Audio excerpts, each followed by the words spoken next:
Un saludo a todos a este video de perspectivas económicas correspondiente a la semana entre el 10 y 15 de octubre del 2016. Soy Osman Gordillo y las imágenes que caracterizan esta semana creo que son obvias y obligadas.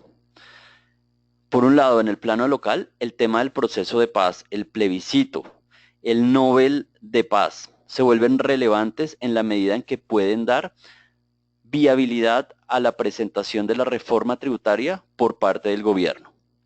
Finalmente, eso es lo que le importa a los inversionistas externos. Por otro lado, los indicadores de riesgo se vuelven a disparar por cuenta de una región que en estos momentos pues está generando muchísimo ruido y es Europa. Tres eventos son los que debemos ponerle atención. Por un lado, en el Reino Unido, la posibilidad que se invoque el artículo 50 a principios del 2017. Por otro lado, en diciembre, el referendo en Italia. Y finalmente, lo que hace referencia a esta imagen, el ruido que está generando el Deutsche Bank. En fin, uno podría resumir que la semana que acaba de pasar tuvo muchísima volatilidad, muchísimo ruido y muchísimas noticias desde el plano local y también desde el plano de los mercados internacionales. Bueno, en esta ocasión, en este video, quisiera tratar tres puntos que me parecen de la mayor relevancia. El primero está enfocado en los Estados Unidos, especialmente en el reporte de empleo que se conoció el fin de la semana que acaba de pasar. De ahí vamos a analizar el tema del petróleo. Un poco vamos a ver los motivos del último rally que se presentó en el WTI y también los niveles que hay que tener en cuenta, teniendo en cuenta que en estos momentos la tendencia es claramente alcista. Y finalmente vamos a analizar el mercado local, el tema de Colombia, y nos vamos a centrar principalmente en el reporte de precios, en la inflación que se conoció también en la semana que acaba de pasar. Como es usual en nuestros videos, vamos a tratar únicamente, digamos que los temas más relevantes y los quiero invitar a que si tienen, digamos, curiosidad o quieren ver los otros temas, por ejemplo, en este caso lo que estamos hablando de China o lo que estamos hablando del tema Brasil o incluso lo que estamos hablando de Europa, quieren analizar, digamos, la agenda completa, los invito a que nos escriban a los correos que van a encontrar al final de esta presentación para poder enviarles este documento en formato PDF con todo nuestro análisis y nuestra visión fundamental y técnica. Bueno, sin más preámbulo, empecemos con el primer tema, que es obviamente el enfocado en los Estados Unidos y puntualmente el reporte de empleo que se conoció a finales de la semana pasada. Primero que todo, digamos que hay varias cosas a tener en cuenta. El reporte estuvo, o digamos que se publicó por debajo de lo que se estaba esperando. Puntualmente, con el observado de 156.000, se estaba esperando 175.000. Entonces, pues el dato observado tampoco fue muy por debajo, pero realmente el mercado sí estaba en cierta manera esperando mejoras en este indicador. Algunos indicadores de otros meses, como de agosto y julio, fueron revisados, alguno al alza, otro a la baja. Pero en general creo que lo importante mencionar acá es que el mensaje fue relativamente dovish. En últimas, también lo relevante es que este dato no tuvo mayor impacto en el mercado. Sin embargo, hay que tener en cuenta que una señal un poco encontrada también de este mismo reporte estuvo enfocada en la variación porcentual del promedio semanal del salarios, que si ustedes lo ven acá en la gráfica muestra cierta presión alcista, pasando del 1.5 al 2.3. Entonces, en últimas, una parte del reporte muestra una, digamos, economía que está cada vez más débil o por lo menos que no está cogiendo o que no está teniendo impulso y por otro lado alguna presión inflacionaria. Lo importante, obviamente, es ver si este, digamos, escenario o lo que se conoció cambió de una u otra forma lo que el mercado espera sobre subidas de tasas de referencia. Y evidentemente, pues el cambio fue muy marginal. Para la reunión próxima, que va a ser en el mes de noviembre, digamos que la probabilidad de subida únicamente se encuentra en el 10%, anteriormente se ubicaba en el 14%, entonces digamos que hubo una reducción para la subida del próximo mes, pero lo que sí queda claro es que tanto el mercado como la Reserva Federal están alineados por primera vez en el año y se espera que la primera subida de este año y la segunda del ciclo sería o se dé en diciembre. La probabilidad que el mercado espera de este ajuste es de un 66% y antes, hace una semana, la probabilidad de esta misma subida era del 60%. Entonces, en últimas, básicamente, uno esperaría que por primera vez en el 2016 se dé el ajuste de tasa de referencia que sería en diciembre. Ahora, ¿esto va a ser una noticia, digamos, negativa para los emergentes o va a generar muchísima volatilidad? Nosotros creemos que no. Básicamente, el mercado está totalmente, o en últimas uno pensaría que el mercado ha descontado esta subida. No hay que olvidar que el año pasado solamente hubo una subida, que este año habría una única subida y en el 2017 habrían dos subidas. Cuando uno compara los anteriores ciclos de la Reserva Federal con el actual, en el que en 3 años hay únicamente 4 ajustes, pues obviamente se puede concluir que la Reserva Federal está con un tono que se podría considerar dovish a pesar que se esté subiendo la tasa.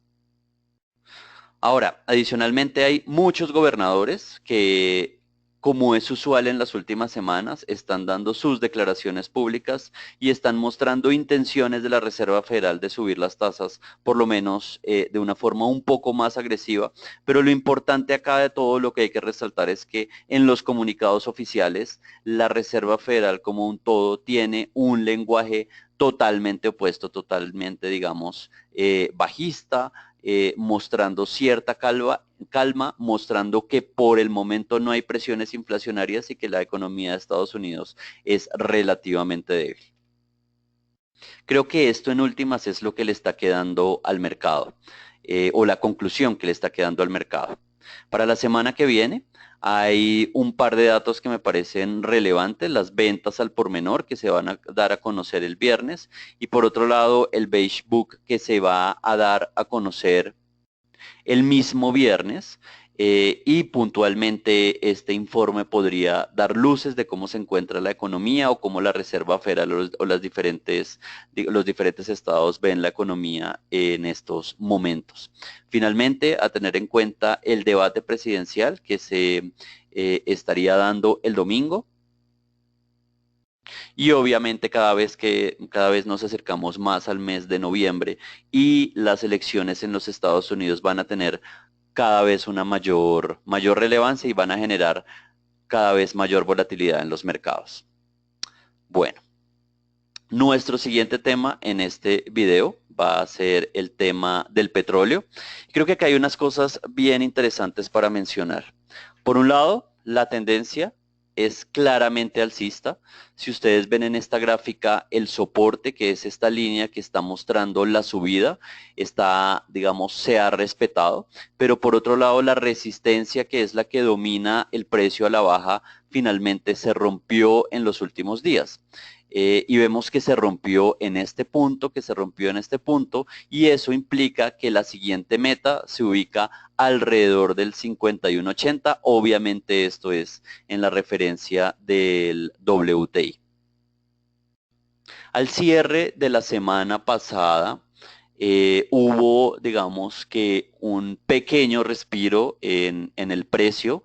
Esto implica una caída por debajo de los 50, pero creo que esto no significa nada. Básicamente esto, a mi juicio, es totalmente esperable, totalmente normal. Incluso es beneficioso para la actual tendencia alcista, porque precisamente una tendencia como esta, tan agresiva al alza de varios días consecutivos, pues merece un respiro, una pequeña corrección precisamente para tomar aire. Entonces, quedamos estamos claros en que la meta, la siguiente meta, se ubica en el máximo que se alcanzó entre los meses de junio y julio y que en términos de precio, como les decía, para el WTI se traduce en el 51.80.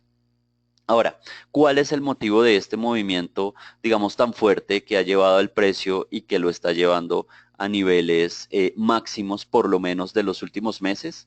Creo que acá lo importante y lo que hay que tener claro es la intención de los países de la OPEP de recortar su producción o no de recortarla, sino de ponerle un máximo en la próxima reunión oficial que se va a llevar a cabo en el mes de noviembre. Veamos entonces algunas cifras de esta digamos, promesa que hizo la OPEP. La producción actual del grupo se ubica alrededor de 33.6 millones de barriles diarios y se determinó que en el mes de noviembre podría llegarse o oficializarse un acuerdo en el cual la producción no supere los 32.5 millones de barriles diarios.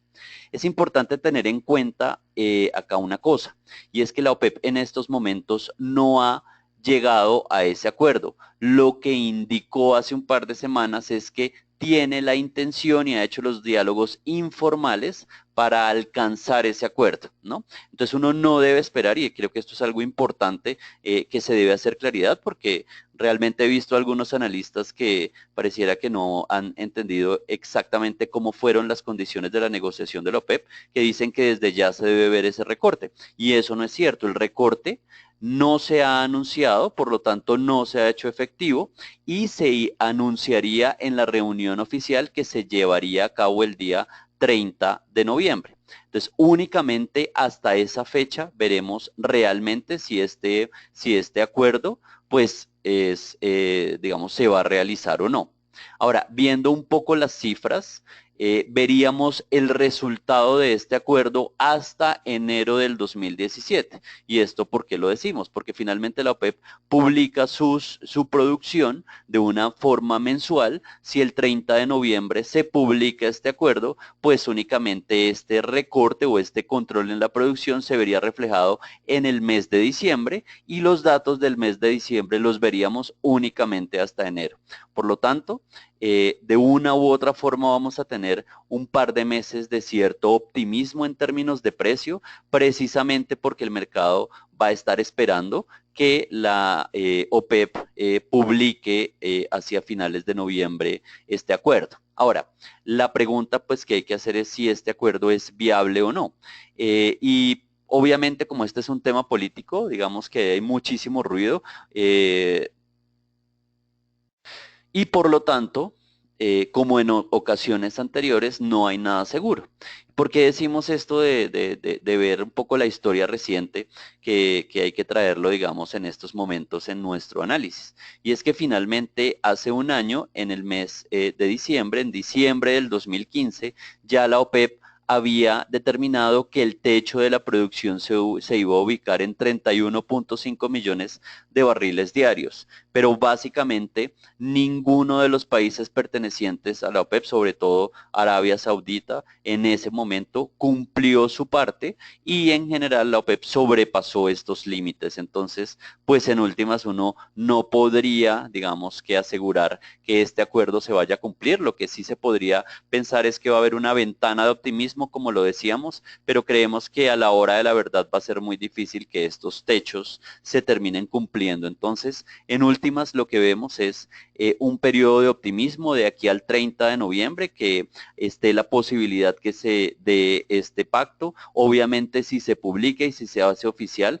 es muy probable que el rally continúe o por lo menos que el precio se mantenga al alza, pero todo esto podría, a mi juicio, desvanecerse hacia inicios del próximo año cuando conozcamos la producción oficial de la OPEP y que probablemente se vea que no se cumplieron con los pactos que se habían propuesto, ¿no? Ahora, por otro lado, pues este es uno de los puntos que ha hecho subir el precio del petróleo, pero no es el único. Uno adicional es el efecto que está teniendo el huracán Matthew en el Golfo de México y si ustedes se fijan, todo este movimiento que está haciendo a lo largo del fin de semana, pues obviamente está afectando, digamos que el normal digamos, abastecimiento del petróleo en los diferentes lugares donde Estados Unidos se abastece. Incluso se podría decir que la reducción de los inventarios, por lo menos de la última semana, estaría o sería un efecto precisamente de este huracán.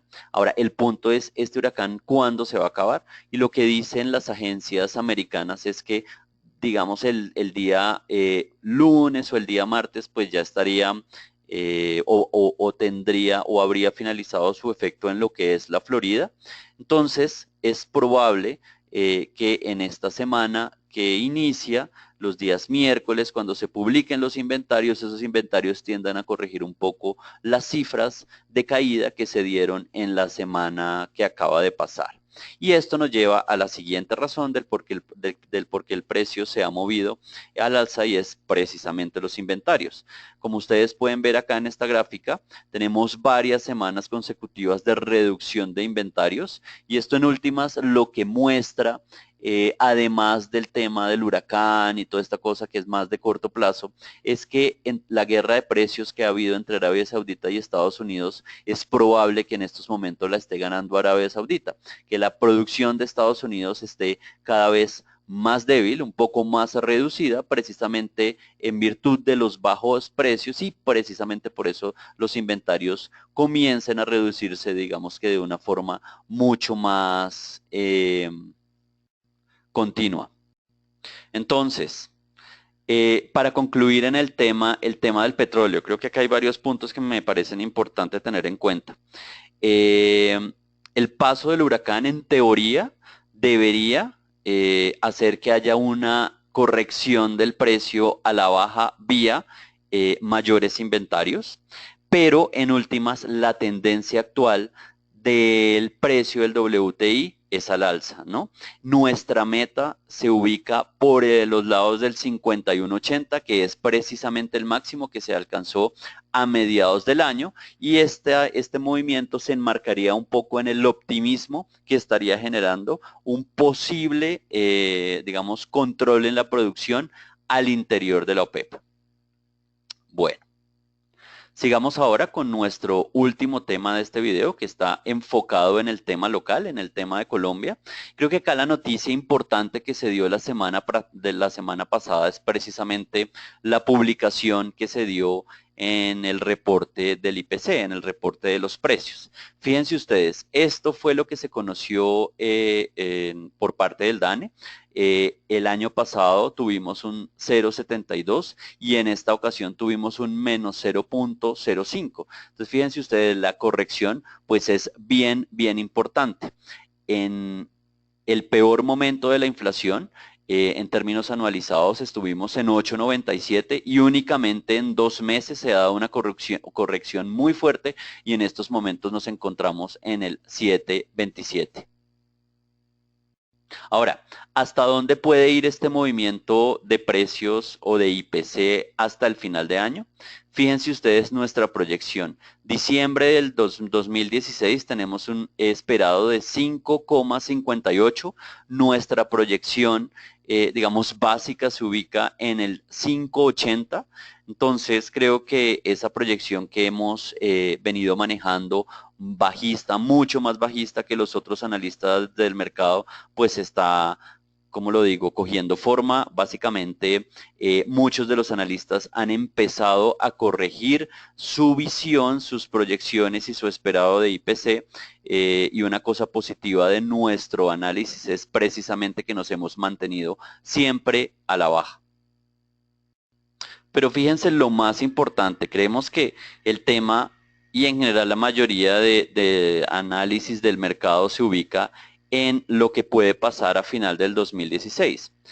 Nosotros creemos que lo más importante no es el 2016, sino el primer trimestre del 2017, teniendo en cuenta que los primeros meses de este año tuvieron inflaciones extremadamente altas. Entonces, creo que lo importante no es restringir la visión o la proyección a final de este año, sino ir un poco más allá, ir 3 meses más allá.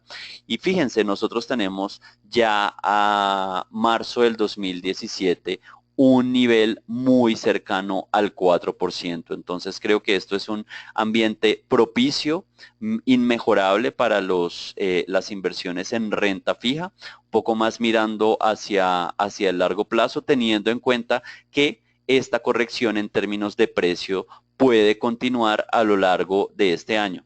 ¿Por qué decimos eso? Fíjense ustedes, tenemos acá 3 gráficas correspondientes al mes de octubre, noviembre, diciembre, y en todos los casos el observado que se dio en cada uno de los meses para el año 2015 es, digamos que anormalmente alto.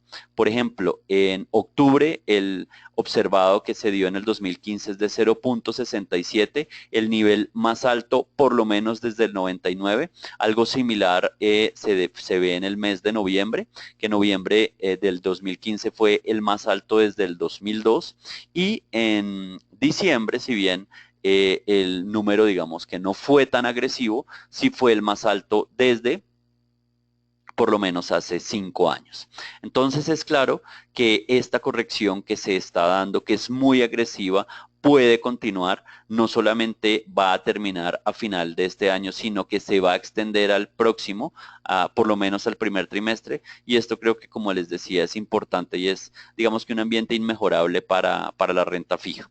Ahora, analizando un poco o desmenuzando las cifras que conocimos de inflación, uno de los eventos positivos o de los detalles positivos es que todos los indicadores núcleo, si ustedes se fijan acá, se mostraron o digamos indicaron tendencia a la baja. El único que no tuvo este movimiento a la baja fue precisamente los bienes regulados, y precisamente por eso es que me parece interesante ver un poco más de cerca qué pasó con los regulados. Los regulados pasaron del 6.10 a 6.19, pues tampoco es que estemos hablando de un movimiento muy agresivo al alza, pero acá lo importante es tener en cuenta que dos sectores o subsectores de los regulados fueron los que generaron este ruido. Por un lado, la energía, que si ustedes se fijan, ha tenido un comportamiento alcista en los últimos 2 meses, y también el tema del agua o del acueducto. Los dos pesan casi 2,5 en el IPC total, y precisamente estos son los, digamos, subsectores que generaron mayor presión en el tema de los regulados, ¿no? Entonces, esos son unos sectores que vamos a estar siguiendo o que les recomendamos también seguir de cerca, precisamente porque cuando se dé una corrección desde este o en estos dos subsectores, pues básicamente vamos a tener o podríamos tener todos los indicadores núcleo a la baja. Una de las cosas acá que me parecen importantes, que había generado muchísimo ruido, es la inflación de transables. Pasó del 7,53 al 7,20, teniendo en cuenta algo muy importante, que ya en estos momentos no estamos en un ambiente de devaluación anualizada, sino todo lo contrario, de revaluación anualizada. ¿Esto qué quiere decir? Que la inflación, o perdón, que el dólar hoy está en un nivel menor del que se encontraba el dólar hace un año. Precisamente en el tema de los transables, analizamos 16 sectores, los que más pesan en la economía, y fíjense ustedes, 9 de estos sectores cayeron y únicamente 6 subieron. Digamos que acá lo importante es que fíjense ustedes en esta gráfica, estos son los 16 sectores que más pesan en el tema de los transables. Perdón, antes había dicho en la economía, pero no, es en el tema de la inflación de los transables. Estos 16, las líneas negras que se ven ahí, que se ven cayendo, son o se refieren a estos 9 que están cayendo. Ustedes fíjense ustedes que muchos o la mayoría de esas líneas muestran una tendencia a la baja. Entonces, claramente en el tema de inflación de transables, pues ya no tenemos ningún problema, digamos, de presión.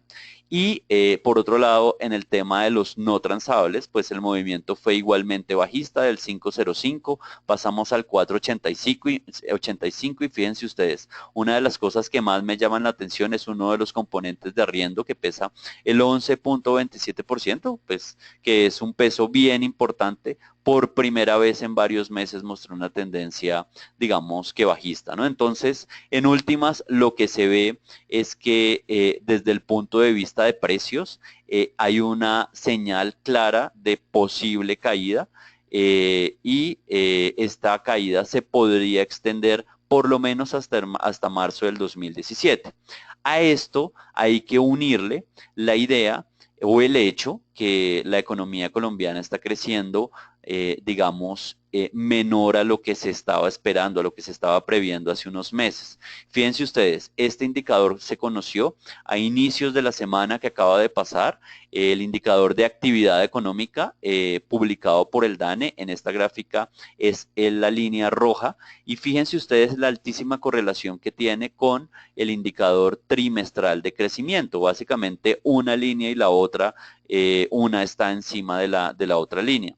El observado que se publicó en la última semana es el correspondiente al mes de julio y se ubicó en 0.2%, únicamente 0.2%. Esto es el peor nivel por lo menos desde el 2009. Y esto, de una u otra forma, es una señal que nos da a pensar que el PIB del tercer trimestre podría ser realmente bajo. O sea, no habría ninguna, digamos, sorpresa teniendo en cuenta este indicador si el PIB se ubica por los lados entre 1% y 1.5%. Obviamente hasta ahora tenemos un mes del tercer trimestre, faltarían los otros 2 meses, pero por lo menos lo que está pasando ahora sí muestra una debilidad clarísima en el tema del crecimiento. Acá vemos algunas comparaciones de lo que ha sido el observado en cada uno de los trimestres en el PIB con el promedio de este indicador y fíjense ustedes más o menos la tendencia, pues sí muestra de una u otra forma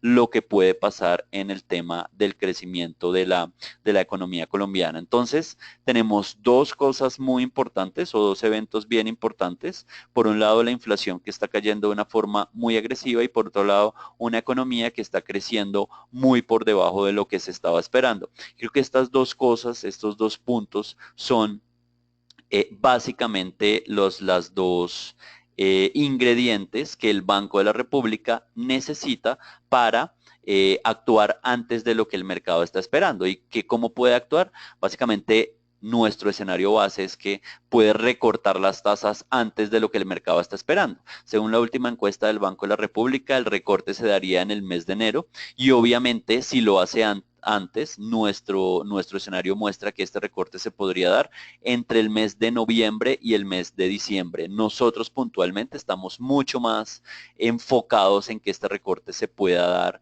en el mes de noviembre, precisamente teniendo en cuenta esta unión de eventos importantes en el tema de precios y en el tema de crecimiento.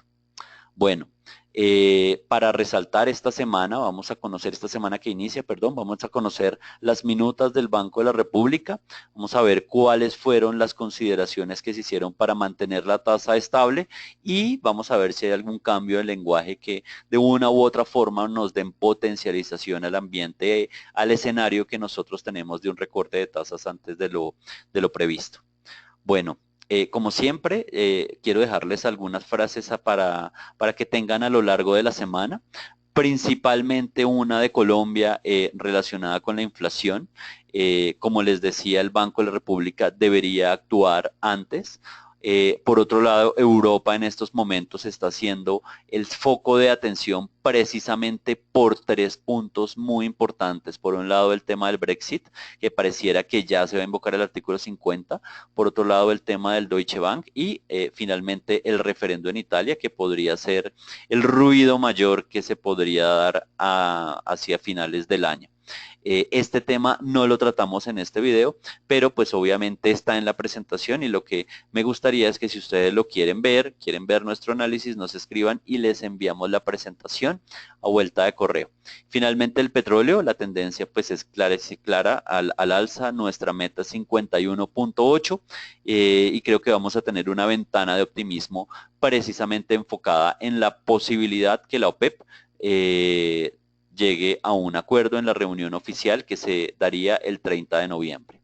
Bueno, muchísimas gracias por acompañarnos en este video. Les deseamos una feliz semana. Hasta luego.